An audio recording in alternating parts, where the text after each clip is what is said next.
My name is Kenzie Swanhart and I'm the director of the Ninja Test Kitchen. And this is the Ninja Foodie, the pressure cooker that crisps.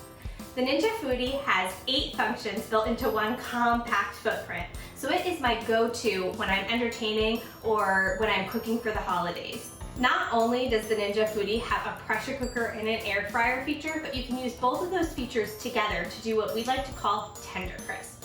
So today what I'm gonna do is tender crisp, one of my all-time favorite Thanksgiving sides, macaroni and cheese. To get started, I'm gonna lift the crisping lid and add about a pound of elbow pie, evaporated milk,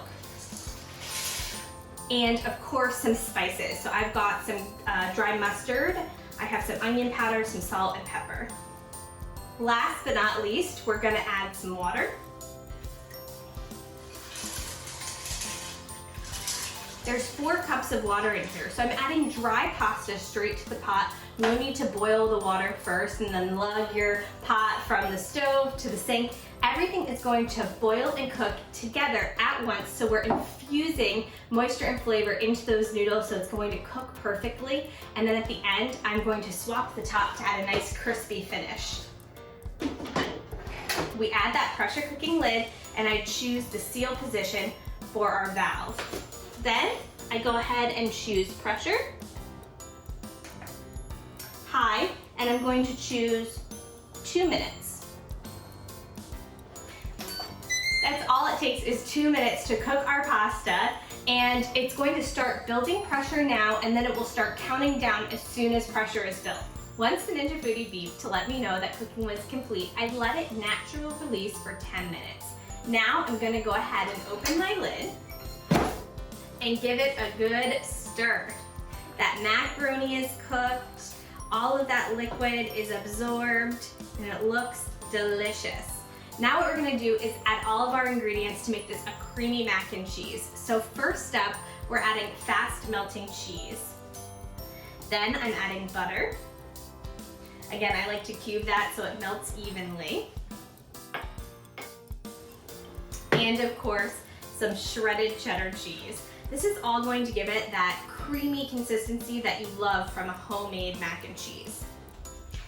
Now I'm gonna stir it so it starts to melt, and because that mac and cheese is hot, it's going to melt pretty quickly. But remember, I didn't need to boil my water, I didn't need to drain my macaroni. It's all being done in one pot. And the pot is non-stick, which means it's going to be super easy to clean up when I'm done cooking. Last step is some cream. Some heavy cream. You can use milk as well, it works great. And again, that's just to get that lovely creamy consistency in the base of the mac and cheese. In my opinion, what makes the best homemade mac and cheese is not only a creamy base, but a nice crispy golden brown top. So to do that, I'm combining panko breadcrumbs and melted butter.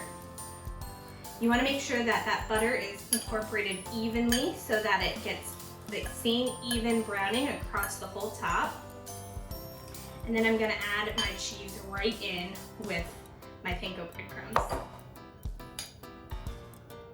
The last step is to add this topping and get it super golden brown. So I'm going to evenly distribute it across the top.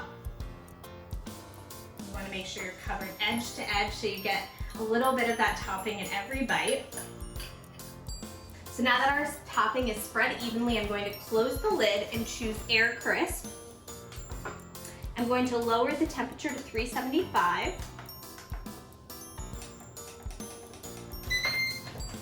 So that fan is going to power super hot air onto our macaroni and cheese. It's going to melt that cheese on top, give that breadcrumb topping a nice golden brown finish, and we're gonna check back in just a few minutes. It smells delicious.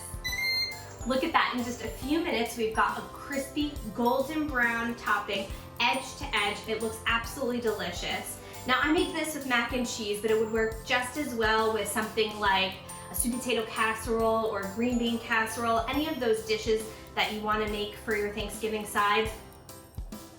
Check that out, ooey, gooey, and creamy, but with that beautiful golden brown topping. This is going to be the perfect accompaniment to your Thanksgiving table.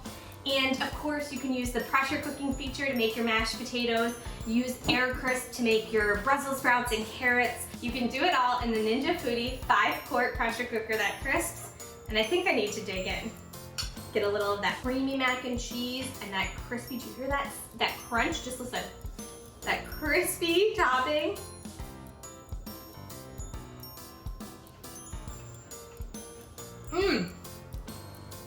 Promise you, this is one recipe you're gonna wanna add to your Thanksgiving table.